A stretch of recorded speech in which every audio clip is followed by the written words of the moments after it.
Hey, I'm the Dr. Bob Lee. You're watching Open. It's that live interactive program that brings the Bronx and New York City straight to your TV set. Stay connected to us through social media at BronxNet TV. Our first guest is a bilingual English-Spanish licensed clinical social worker with over 25 years of experience in the area of perennial mood disorders. So we're going to find out what that's all about. And she deals with the family and children's social work. So she joins us to speak about the services she offers through her organization, Burgos Psychotherapy, and so much more. So please welcome to the show, Lottie Burgos. Welcome. Good morning. How Thank are you you? for having me. Now, you're doing all these wonderful things. Did you just start this, or this is something that's been around for a while and we just didn't hear about it yet? I've been working at Mount Sinai Hospital for 25 years, and I started my private practice about a year ago, Burgos Psychotherapy, to really have an opportunity to work with more folks around issues of depression, anxiety, perinatal mood disorders, and really give back to my community just because so many people are struggling. So you started your practice just to get closer to the people that you deal with in your practice. Correct. I mean, I feel like in my day job, I'm an administrator now, Uh-huh. and I don't get to see patients as often as I used to. And the clinical work is so important to me because I feel that's the work that I'm really passionate about, where I really get to work with folks and improve their mental health, which I think is so important. Yeah. And what is psychotherapy and how impactful can managing stress for mothers be? Well, as you may imagine, becoming a new parent is an extremely stressful situation, even under the best circumstances, right? Some people have support, they're ready, this is a wanted pregnancy. But for some, they don't always have the resources and the support that they need. And even again, when you do have those supports, um, sometimes people develop depression, they develop anxiety, right? Mm. There's some chemical imbalances. There's a hormonal shift that Yeah. happens when you become pregnant and then you have a baby. And so, usually obstetricians for a long time, I don't think always recognized that these mood disorders were happening, that these changes were happening. And really, to be honest, a lot of parents were feeling very alone in their journey and were really struggling in silence. And there is no reason to struggle in silence, especially when, there is help. And with help, you can get better. Mm. So it's really impactful also because, they always say a happy mom, happy baby, right? Yes. So if the mother's mental health is not addressed, right, then that has poor outcomes for their babies and their children. Yeah. And mothers should practice. You recommended mothers should practice self-care. And how can they uh, uh, how can they approach postpartum stress? Well, first of all, social support is key. There have been many times when, I have had clients that Yeah. we go into our first session, and the first thing I ask is, who is helping you? Who do you call when you're feeling stressed? Who is making a meal for you? Who's holding your baby while you take a shower? Those things are really important. So just sort of like starting there with um, kind of, I think, exploring who are their social supports, who can they call, and sometimes just helping them feel comfortable asking for help, especially in some communities, in Black and Latino communities, right? We are taught to be strong, and right, and especially the role of being a mother is so important. So how do we teach them, right, to be open and to help, receptive to help, and to feel comfortable asking for help? Yeah. And then there's some signs. What are some of those maternal mental health and therapy warning signs that we should be aware of?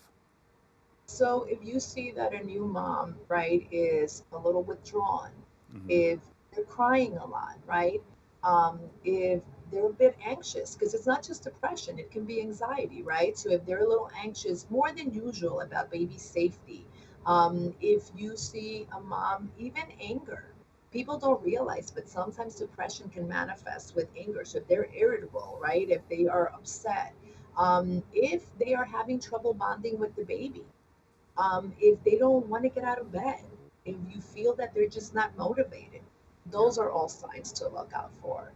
And how important is this therapy in dealing with the people of our community? So important because, again, in our community, we are taught to be these strong women, right? To parent our children, to put ourselves last, take care of everyone else, take care of the home, the husband, the spouse, right? The other children. And then we forget to take care of ourselves. And the therapy is important in addressing, you know, Yeah. those needs for ourselves. How do we take care of ourselves so we are at our best mentally and physically so that we can take care of others, and just sort of normalizing that this is a huge shift for us, and how do we adapt, and how do we use our community support so that we can adapt and be the best version of ourselves. Yeah. And what triggers these things? Is it just the pregnancy or the after the baby's There's born or? Yeah, I mean, researchers don't have a straight answer. I mean, some people think it's hormonal, right? Then there are risk factors. If Yeah. you have a history of depression, of anxiety, if there's a family history, if someone in your family suffered from depression or anxiety, sometimes it's just a role transition Yeah. of going from, not having that baby to now all of a sudden having this baby and all the responsibilities. I mean, you're talking about a financial burden, right? You're now having to pay for childcare. You're talking about changing your schedule. You're talking about changing the way you work. So and then there's the hormonal stuff, right? Of becoming pregnant and then not being pregnant. So it's a number of things that they think is the blame for this. What can you do for people who really don't want to say, "Hey, I'm having a problem here. There's a situation. This is like a stigma. I don't want to reach out to anybody." What do you say to those people? So those people, I say, you know what? Anyone can use a little support. Even if I didn't have depression, even if I didn't have anxiety, even if I didn't have like a huge problem. I mean, how nice it is, right? I mean, I go to my therapist once a week and I sit there, and even when I'm not having a terrible week, I mean, I love having that hour that's just to myself, that I'm not picking up the phone, that no one is Yeah. needing me to do something, and I just have an opportunity to talk about what's happened during the week. How can I make things better? How can I feel better? What are ways to do self care? So even if you are not at your worst, even if you don't feel you're at that point you need it, if Mhm. you're not feeling your best, it's probably a good idea to have some support. Yeah, yeah. Now you're part of the Latinx and Social Work Collective. You're also an author, and Yes. tell us about the book that you have out, and what can we learn from that book? Yeah, so the Latinx and Social Work book is a collection of books. We are Hmm. there's two books out, Volume One and Volume Two, and Volume Three will drop Oh, soon. watch out. Um, yes, and it's basically Erica Sandoval, who is the editor of the book. Had a great idea of just bringing together Latina social workers, Latina and Latino social workers, Hmm. to really write their narratives and their stories. And it really stemmed from just knowing that there are all these young social workers that are aspiring to sort of follow in our footsteps. And I think they had this notion, right? Like, wow, you weren't here, you've gotten to this place, you've done so much. Yeah, And not realizing that we went through some of the struggles they went through. So the narratives are really personal. They're not so much focused on the work and the accomplishments, although that is part of the story, but it's really focused on sort of how we got there. In my personal narrative, I talked about how hard it was when I was in high school in East Harlem and not being encouraged mm, to apply to Ivy League schools that I wanted to apply to, and sort of my journey getting to NYU and becoming successful, becoming a social worker. And so that's really what it's about. It's really to reach out to yeah, other young, people of color. I mean, even if they're not pursuing social work, just to inspire them to keep going and, yeah. and, and achieve their goals. How did you meet up with the founder of Latinx, Erica So Sandoval? yeah, so it's personal connections. We actually met after in an affinity group at NYU, Ah, alum, And after the murder of George Floyd, they had this wonderful, like, safe space where people could just talk about their outrage and everything that we were feeling. And I met her there, and I invited her as a speaker to the hospital where I work, and we became friendly. And then, I introduced her to some people that became authors. She knew other people, and it's sort of like that, word of mouth and people coming together. It's a So, great collective. where do we go from here? What's coming up that we should know about? Well, so Erica, and who is very passionate about this work, and Uh-huh. mentoring young, Latino social workers, have this wonderful idea, and started a nonprofit called Siembra Today, and I'm on the board of directors. Very Ah, proud to be on the board of directors, and the whole point is, many oftentimes Latino social workers have barriers in right. becoming successful, and obviously we have to take a licensing exam, um, that costs. There's a cost for that, and then you have to take courses sometimes to do that, and then there's some wonderful social workers who have these amazing ideas and want to start projects, and it's often hard to find funding for that. So Siembra today was really born out of a need, I think, to support those young social workers, young entrepreneurs, to really be able to do everything they can do to become successful. So we want to be able to, raise money so that we can support these projects, support them getting their license. Um, Things that we didn't have growing up, right? That would have been really helpful, and we're actually having the launch of Siembra today, on Thursday, on April 18th. And it's going to be great. It's going to be at NYU. It's a free event. People can sign up for it online. And it's going to be at NYU Palladium Multipurpose Room, Mm.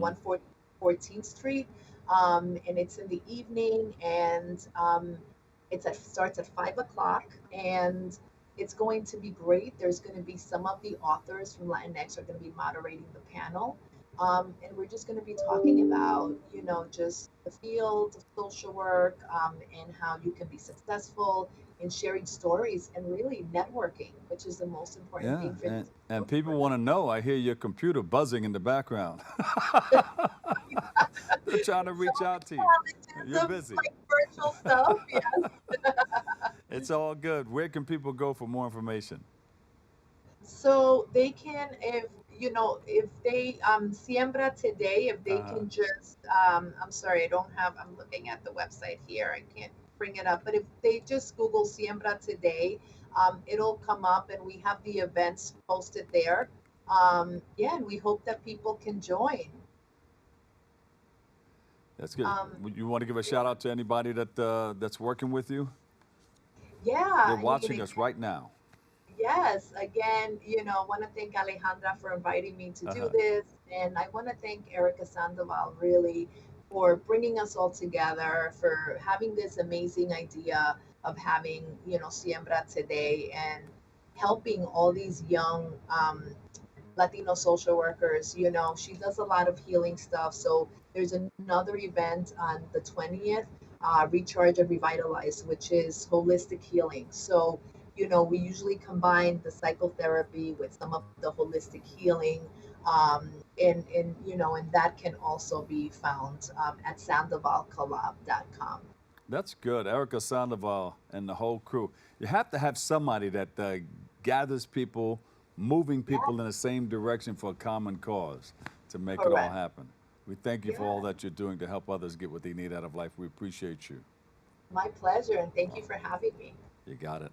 Lottie Burgos, well, Loudy Burgos, and she's a LCSW, founder of Burgos Psychotherapy. We'll take a quick break. I've got more coming your way next, right here on Open.